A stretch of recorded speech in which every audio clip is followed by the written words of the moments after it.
Hey guys, this is Andy McCann here on your podcast, host of CrossFit Garage, where we are trying to help you build or lay a firm foundation in fitness, food, and finances. And today I'm going to talk to you a little bit about rest, a couple other things as well. So it's things going on in the gym that, I guess they're going on right now, but by the time you get this, it'll be old news because, if you want to stay ahead of schedule in creating content and giving you guys information and not skip, I need to stay a little bit further out because stuff happens. So usually I'm 2 to 3, 4 weeks out. I've got a vacation coming up, so I'm going to get a little further out because I won't do anything while on vacation, but that's part of what we're going to talk about too. So the first thing I want to talk to you about is rest and why we do it and what we're doing and why it's different than other things and maybe why we don't rest at all. So today is an interesting workout. We've got a 1,000-meter row with some rest, and then a 750-meter row rest, a 400-meter row, and then a 200-meter row. So we have a different row, maybe it's 500-meter row and 250. But anyway, point is you have a exercise, some rest, and exercise, some rest. And the rest is, let me go actually and find it because it's important when I tell you this. Yeah, there we go. So I pulled up the workout. Actually, why don't I put it on the screen so you guys can see it? So let's see. I'm going to go right here. So this is a podcast and a YouTube video. And that's the whiteboard. That's not what we want. Calendar. Nope. The workout. That's it. This is what we want right here. So you guys watch on a video can see this. Those that are listening, I will talk to you and tell you what I am looking at. So we've got today's workout. So it's rowing interval part 3 and a 1,000-meter row, and then a 4-minute rest. So this interesting, you're like, well, 4 minutes. Why 4 minutes? Well, it should take you about 4 minutes to do a 1,000-meter row. So you, if I'm doing a 500-meter row at a medium pace, medium with a little bit of effort, it's going to be about maybe a 157 pace. So 2 minutes is doable. 2 minutes on a 500 gives you 4 minutes on a 1,000. So you're getting as much rest in afterwards as it took you to do the workout. So these are sprint style movements then, because they want you, if they're giving you that much rest, they expect some full effort. Okay, so then that starts to beg the question is, why is having an equal amount of rest as whatever I just did equivalent to I need to be sprinting? How do I know that? Well, just think about it like this. If you went and ran, let's say a 10K. Oh, man, I don't even know. Let's do a 5K. I think a 5K is 3 miles, so that should take you, 20 minutes. So you go do a 5K. You run it in 20 minutes. And then 5 minutes later, they're like, all right, let's do it again. You immediately know, I'm not going to do as good because it just hasn't been enough time.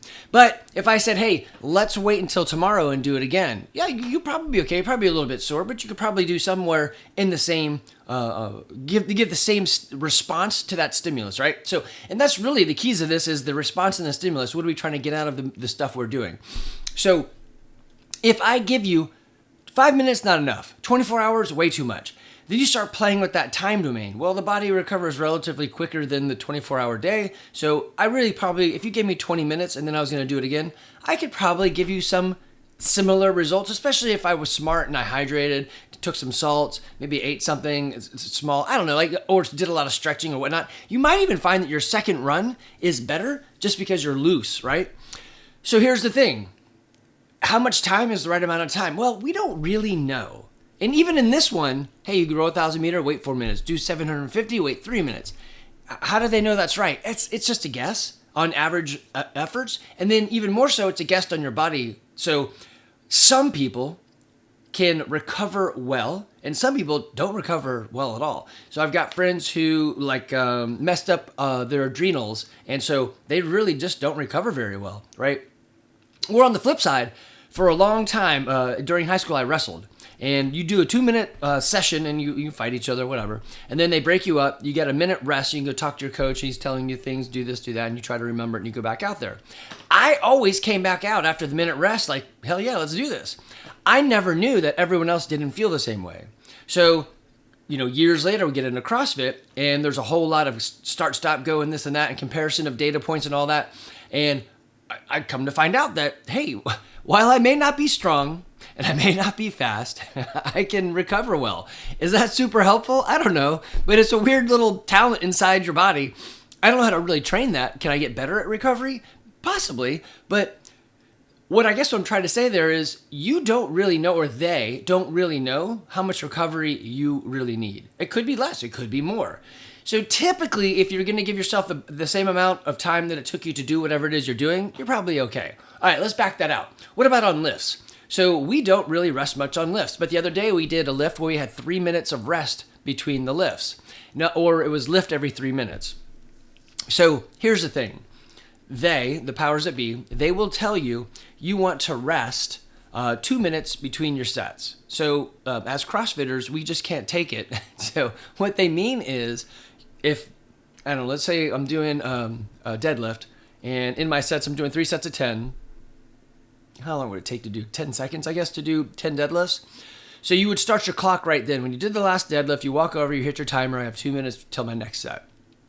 CrossFitters won't do that. We're going to start at 0, we're going to lift. And then when the clock hits 2, we're lifting again. And that could be okay. It's only 10 seconds off on a deadlift, but we're trying to get you a little bit more rest. So this is where we'll tell you, hey, let's do it every, on the threes, every 3 minutes. That way, we know you're getting enough rest. Now, do you really need it? Well, maybe not, but most of us do. Most of us, roll in that bell-shaped curve. Actually, let me do a little segue right here. People say this all the time. I don't know if everybody really knows what the bell-shaped curve means. So it's standard deviations, right? So it's a distribution plot. So I pulled up a little chart here, and it's talking about real-life examples of bell-shaped curves, right? So human height distributions. Most people are going to fall into this area, and so under the shape of the bell is where most people lie. Then you go out to the far extremes, and there's less people. So there's one right here about IQ. Okay, don't ever say you don't learn stuff here on this podcast, because here you go. Bell-shaped curve. So what they're doing is they're taking the most of the curve, and they're saying this area meets expectations. So it's the 50% plot. So 50% of the curve is under, or 50% of the plots are going to be under this section. And then you roll out a little bit further. These are below expectations, 15% on the sides. And then they've got, or it could be a below or below. So it's just these as you slide out to the right. And as you get further to the right or left, you've got really crappy performers or super excellent performers, right? And I've said it before, so it's an asymptotic tail. So what does that even mean? It just means the curve is getting close to 0, but never touching 0. So you're not going to have well, I suppose maybe you could. The ubermost human ever born, and they're so smart that on this curve, they actually reach, the bottom state, the best or the worst. Now, I guess you could see the worst coming up more often, but usually they're like, hey, it's getting really close. So asymptotic just simply means that the line gets really close to 0, but it doesn't touch 0. So it has to do with distributions. Most people are under the category of we're in this area, this is where we recover. Most people are going to recover right in here. So they use that. Now, there are some outliers, and that's just life. And can we plan for you? No. So this is why when you go to nobody goes and plays video games like we used to in the 80s. But if you went to a place to play video games, the joystick's on the right and your fire button's on the left, because the majority of people are right-handed. So whatever. And lefties have to learn to play that game. If you talk to a lefty, they're going to tell you life is irritating. You get used to it, but life is irritating. So if you have a kid that is right-handed but left-eyed, they're going to tell you, man, life is weird. Also, if you ask someone like Aaron or Josh, they're going to tell you, yeah, the world is not made for people that are over 6'5", because if you watch, both those guys have to kind of duck below the doors, and you're like, whoa, wait a minute.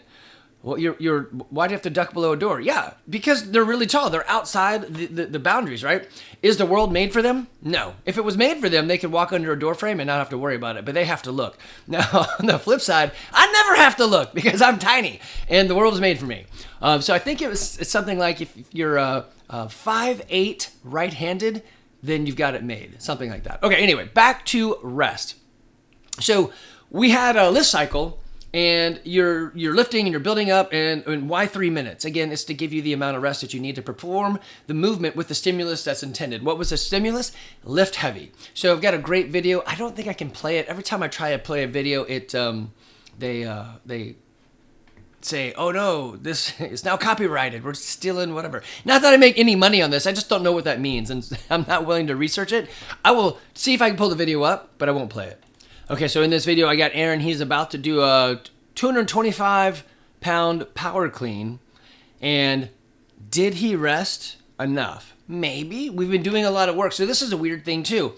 you start doing this heavy work, and there's a time in which my rest is not recovering me, and yet I am trying to build my muscles and my body up to lift this weight, because you don't want to just walk in. I mean, everyone would agree that, hey, just walking in and trying to power clean 225, probably not the smartest thing. Yeah, you could probably do it and you're super fresh, but you should probably be warmed up. And so I'm willing to give up some of the weight that we could have lifted in order to be a whole lot more sure that nothing's going to go wrong, right? So rule number 2, don't do anything stupid that'll prevent you from showing up tomorrow. So this is pretty good right here. We've been doing a lot of lifts. Aaron's got a heavy bar out there. He is going to explode through it. And again, I am not going to play it, even though it's my video, which I don't know how I can get copyrighted on my own video, but so here he is trying to start. It's on the deadlift side of it. And then he's here at the top, and you can't see it, but he looks at me and he just smiles big like, hey, that was heavy and I exploded. It was a good deadlift, but there's no way I'm pulling this up. So should he have had more rest?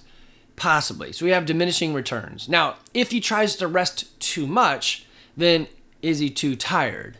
So the same thing, like if we're doing this row, going back to the idea of rowing and having rest in there, the chances of messing something up on the row are quite slim. So you're just pulling the bar. It's pretty lightweight. You're in a seated position. It's a pretty safe movement. It's basically a deadlift, and probably not going to have any chance of messing anything up. Now, I say that, and y'all are going to go prove me wrong. So if I'm lifting something heavy like 225 pounds, there is a chance for something to go wrong. I mean, he's aggressively pulling some weight off the ground. There's opportunity, right? So if he waits too long, then potentially he cools too far down and he's not going to be able to lift the weight just because he's not going to have that nervous system response. So there is magic in this, and he could probably lift more, and not just him, but all of us, right? If you fail to lift, what is it? It could just be heavy. It could be you waited too long. It could be that you didn't rest enough. Yeah, you're like, well, wait. Why can't you just simply tell me that? It's the same reason we can't tell you, like, when I say, like, let's go down to a squat, your hip crease should be below the tops of your knees.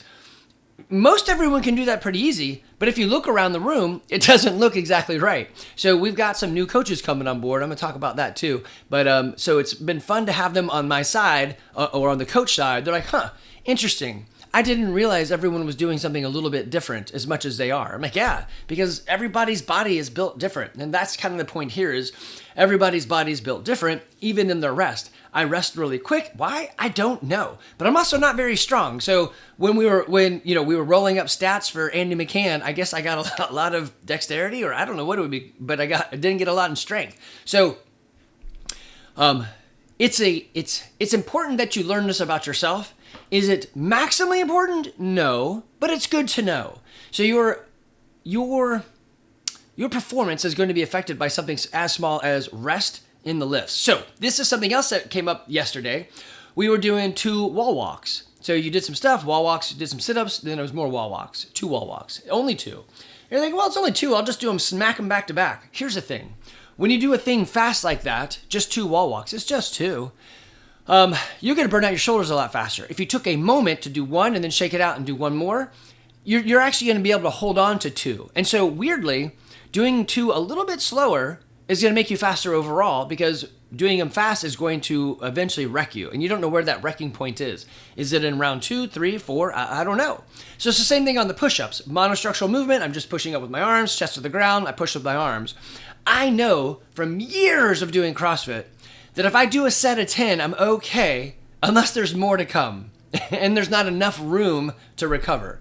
So if I do, let's say it's do 10 push-ups and then run 800 meters, yeah, I'm good to go, no problem. But if it's do 10 push-ups, do 10 sit-ups and move back to 10 push-ups, I'm not going to be, very quickly, I'm going to run out of steam. So I know that if I do 3 push-ups, sit back and rest, even at the very beginning, I can pretty much do that forever. So 4 is okay-ish. It just depends on what's happening, right? 3 is a magic number for me. 4 is a little bit dicey. It just depends. 10, never going to happen unless I have enough rest. So these are the things you start to learn about yourself. What do I need personally to make this happen and move? Okay. So rest is pretty important. That is like the resting inside of the cycle of the workout. Then there's just rest in general. So CrossFit gets a bad rap, and sometimes because they're like, well, there is no rest, and that's true. We are not training in that type of recovery. So here's what the idea comes from. It's not necessarily bad. It's just different. And it's what you like. Well, most of y'all did not have parents in the 60s and 70s, so you don't know what that's like. But we would watch cartoons. My mom would lay on her side and do leg lifts. I'm like, hey mom, what are you doing leg lifts for? She's like, well, I'm trying to burn the fat off the side of my butt. I'm like, well, even as a kid, I knew that, well, if you're doing that movement and it's straining that muscle, isn't that muscle going to get bigger and simply push that fat out? So it doesn't work the way they thought. They thought, hey, I could spot burn. You can't spot burn anything. Weight comes off the way that went on, which is fortunate and unfortunate. You know how it's going to look, but you also can't, you just have to go through the process. You got to lose it the way it went on in reverse. Okay, so what do you do for the rest? In the 80s, it came up, hey, I'm going to do this lifting. It's going to be hypertrophy. The idea of hypertrophy is we're just building muscle volume. So we're tearing down the muscle and they're giving it rest so it can increase its size. So you could say it's body sculpting, but not exactly. It's more, I just want to be a big dude to kick sand in someone's face on the beach, right? So is that necessarily what we want? No, but that's what everybody knew, and that's what we were trying to do. And Arnold Schwarzenegger and those guys made it pretty popular. And those guys would do these sets for strength and muscle growth, and then they would stay off of that muscle for 2 days and then get back to it. So they found 2 days is their magic number. Is it right for everyone? No, but it was pretty good for everyone. And we're on a day cycle. It's hard to get off a day cycle. So they're like, yeah, 1 day isn't enough. 3 days is too much. Let's just go with 2 and see what happens. And 2 is the day they chose. So it's 2 days of rest. We don't do that. Why? Because we're not necessarily trying to build our muscles to look bigger. We're trying to recruit muscle fiber for more strength. So they're both going to make you strong, just differently. So we're not resting something. Now, everything in your body is probably sore. That's okay. Tomorrow you're going to come back. It's still full body. Is it wrong? No. It's just different. Do we need to rest? Well, yes, but not for the same reason. So the definition of CrossFit is constantly varied functional movements executed at high intensity. The part that I disagree with is the assumption that high intensity means all the damn time. You can't do that. Yeah, when we started doing CrossFit, we tried to do it. That's in 2008. Eric, Shane, West, and I would be like, all right, 3, 2, 1, go. Let's throw this junk down. Then tomorrow, 3, 2, 1, go. Let's throw it down. It's hard to sustain. We had to really change the way we ate. We change the way we sleep, change the way we recover. It was not easy. And then we realized, hey, it's impractical to burn it down every single day because I literally can't do it right now. I am just so beat up. CrossFit would say, or at least Greg Glassman, work out for 3 days, take 1 day of rest. So now you have a full body rest and then work out for 3 days and take 1 day of rest. It's just really hard to have an 8-day week. We tried to do that as a gym, and when people showed up on Thursday, but we were closed, they're like, why are you closed on Thursday? I'm like, well, it's today's rest day. And then next week, it was a different day we were closed on because it's an 8-day cycle, not a 7-day cycle. So we quickly found out we could not actually do that as a gym. There was another gym, CrossFit 140, which was on 140 down the street from us, and they were closed on Thursday because they're like, hey, we want people to rest. So it was 3 days on, rest Thursday, 2 days on, rest Sunday. And they sort of forced it, and it worked for them for a while. So it's hard to force that because everybody's schedule is different. You're then only trying to find people not only that want to do CrossFit and like the idea of being harder to kill, but also fit your schedule, which just makes your business a whole lot more niche, which could be good, but in this case for them it wasn't because they no longer exist, unfortunately. Okay, so how much rest do we need then? Well, a great example. I would say listen to your body and know your body. So this morning I woke up and I was like, I feel a tiny bit off. Not enough that I really care, but enough that I'm like, I feel a tiny bit off. Today's workout, I'm like, hey, we're supposed to row. I have 3 rowers in my basement. I'm going to go downstairs. I'm going to row gently right as I woke up to see if I can burn some of this out. I like the idea of exercise as a medicine. So sometimes sweating it out is a good thing. So I put on a hoodie, got a podcast in and just rowed. I know the row was 1,000 meters and then break it up. And I didn't do exactly that. That's fine. Hey, rule number 1, show up. I did something and I wasn't bad, but I didn't feel 100%. So, I feel pretty good now. So it might have just been a morning thing or maybe I slept funny. I don't know. But I decided that, hey, I'm going to go a little bit easier. I'm still going to move, but I'm going to go a little bit easier. Is that rest? Well, I think if you ask a normal person, they're going to say, no, that's not rest. But if you ask a CrossFitter, they're going to make, oh, you did what I did, but you did it easier? Yeah, that's rest. That's an active rest day. So the idea of what we're doing and how we're doing it can be slightly different. Okay, so you and rest. You're in the gym. You're brand new. Let's say you just signed up. You're like, oh, this is crazy. You guys are this. I love it. Everybody's fun. It's exciting. It's new every day. I want to throw it down. Go to town on this. Like a good example, Tommy. I love it. He's new to the gym. Lots of enthusiasm. He pretty much throws it down every day. You guys know I'm like 106. So when I look at all you guys, I'm like, I don't know. You guys are like 15, 20. I don't know. So all of you guys look like you're about 25. Tommy's probably not 25. But I'm going to say he's 25. And he has got, maybe he's 22 actually. I think he said his age at one point. But you guys all look really young to me. Anyway, he's got a lot of energy. He recovers pretty fast. He's got, it sounds like good rest. And he comes in and pretty much burns it down. He's like, I think I got this. I'm like, let's see it. And he does. He moves really good. He can do that. He needs less rest. Or he could go faster, right? Take it on the flip side, me, I'm like, hey, today might just be a move day. Again, age plays a part in this, right? So you need to listen to your body. Also, this is one of the great reasons you have a coach. Hey, coach, this is how I feel. Let's talk about the workout. Ask them. So again, having some of these guys, I'm going to give them some shout out in a minute, give them some love on the podcast, but having them there with me doing some shadowing or the other way around, it is fun to see them experience what you guys are doing and seeing that not everybody reacts the same way to the same stimulus. And it's true. And they've got a lot of great questions on, hey, like, do I correct that? I'm like, well, the movement, like, who was doing, there was some kettlebells and somebody... Was it kettlebells? Let's just pretend it was kettlebells. Somebody was doing kettlebells on the far right of the gym, and we're watching. I was like, hey, you see where their back is kind of doing this? I would like to fix it, but I think he's only got 3 reps left, and with the time remaining, I don't think he's going to make it back to the kettlebells. And I think it's just basically because he's tired, because the other reps were looking good. So sure enough, did 2 more reps, put it down. I said, let's just watch and see what happens.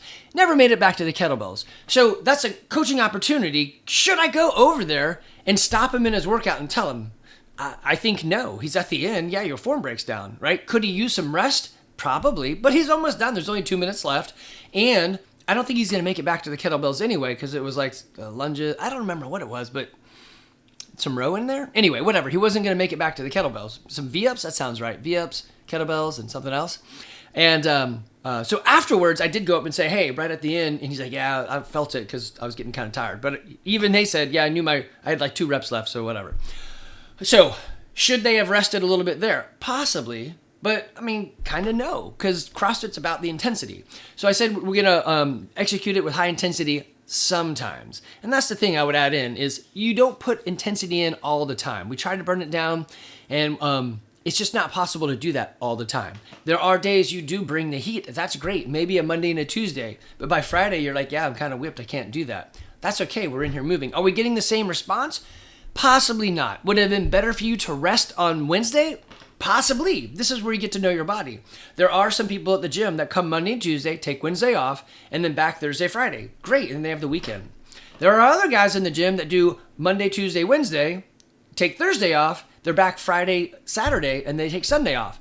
That would be ideal. I just can't make that work in my life. So then you're getting down to which problem am I trying to solve? Am I trying to solve my rest? Am I trying to solve my uber fitness? I want to be the best of the best of the best? Or do I want to be harder to kill? What we're doing is going to make you harder to kill. When you go to the doctor, they're going to be, damn, you're looking good, right?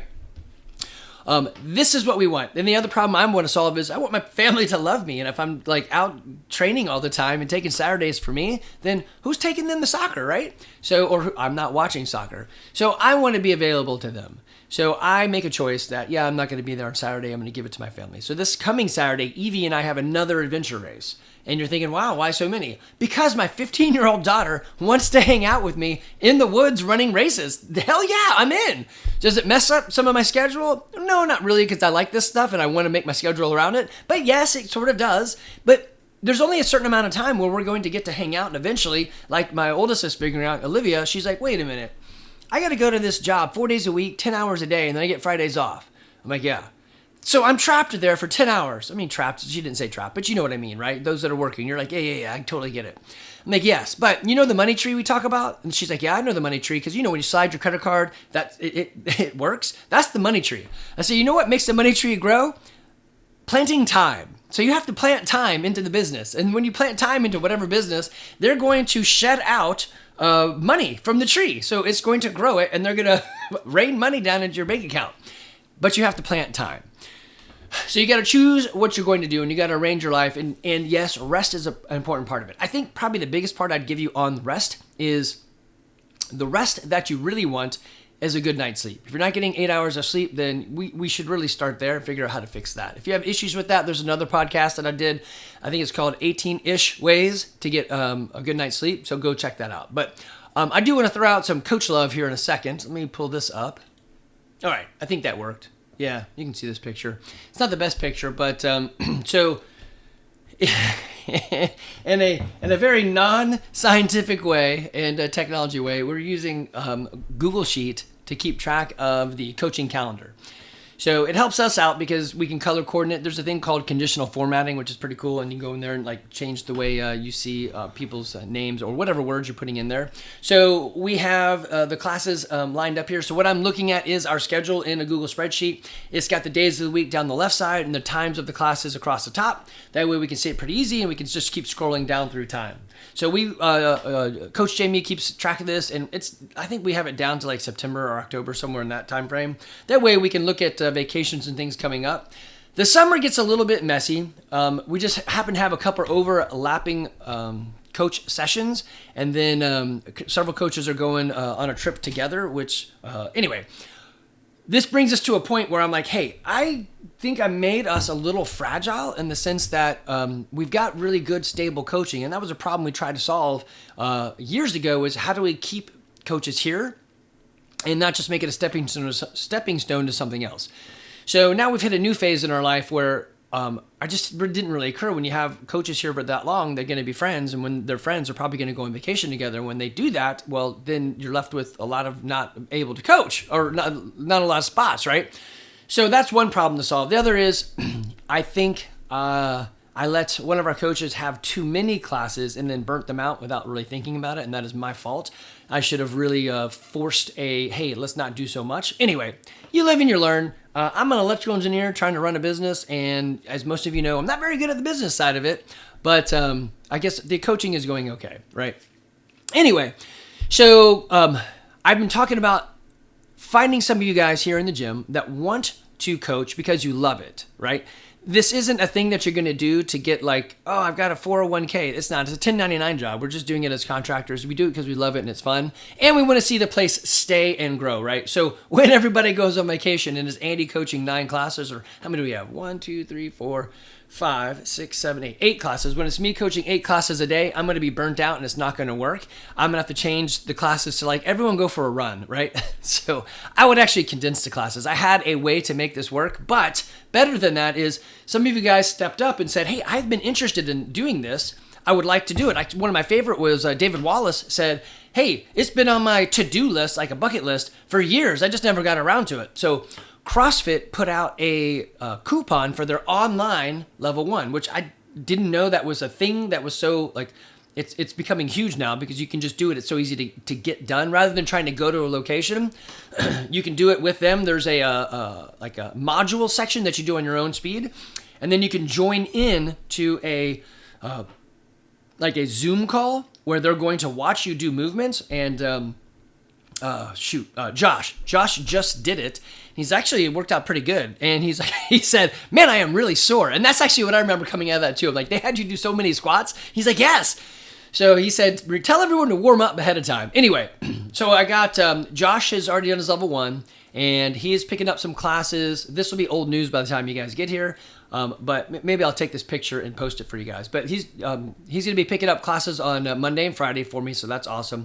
I'm gone on vacation with my family, so it's me that's causing the problem right now. And then Nick Armenta, so he has got some classes now, and he's all good on coaching. He's been doing this forever. You guys know him. Josh has also been doing this forever.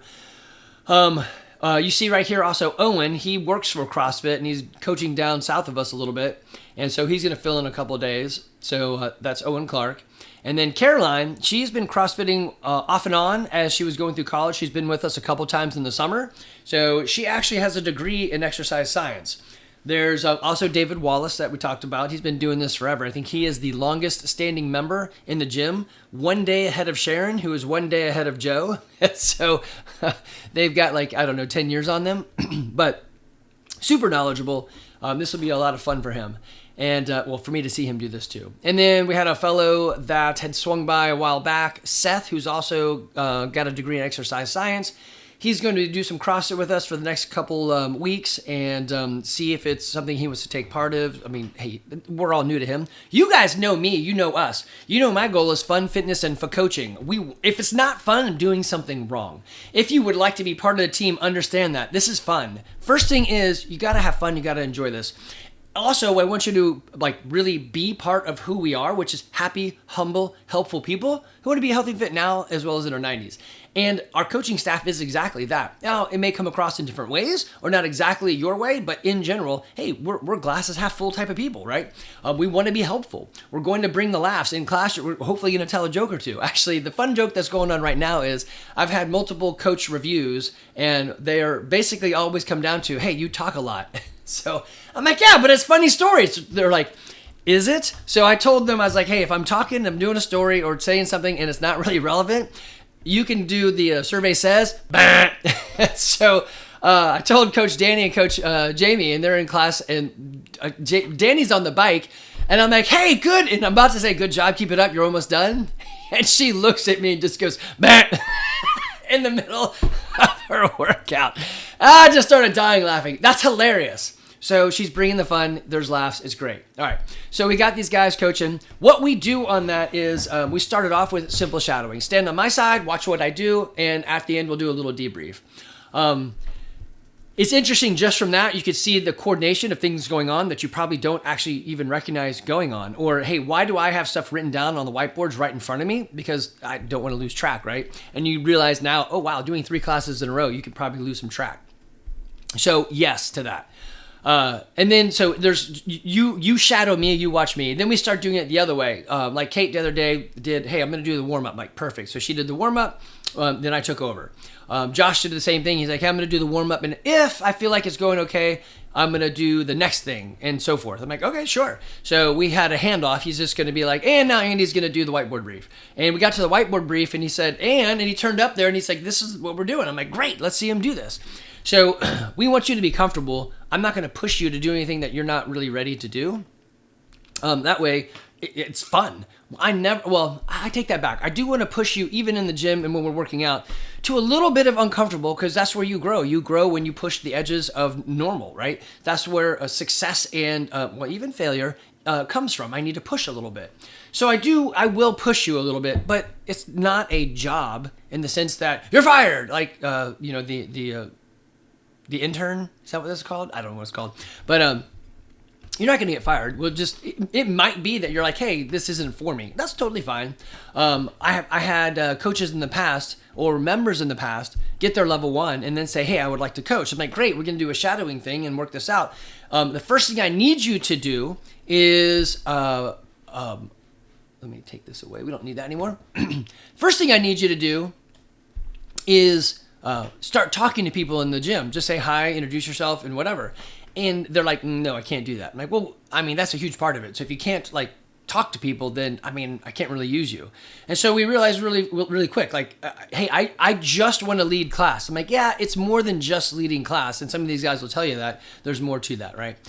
So anyway, there's a little bit to it, and I want to just give them a shout out. Thank you guys for stepping up. Anybody else out there that's interested, you can do your CrossFit Level 1 online. It's good for 3 years. After that 3 years, as that's coming up, we would want you to get your Level 2. And if you've done some coaching, you're going to be good with that. My ideal would be, actually, let me pull this back up. On the coaching schedule would be to change this around a bit. Can I make this bigger? How do I just stretch it? Yeah, sure, whatever, that works. So if you notice, I like the way this works right here. So Danny's got the 6 a.m. class and then the 7:30 class. So then she can work out at the 8:30 class, right? Jamie's got 8:30 and 9:30, so she can work out at the 7:30. The way I don't really care for it like this, on the evening, typically we've been doing, Andy has 4, 5, and 6 on Monday.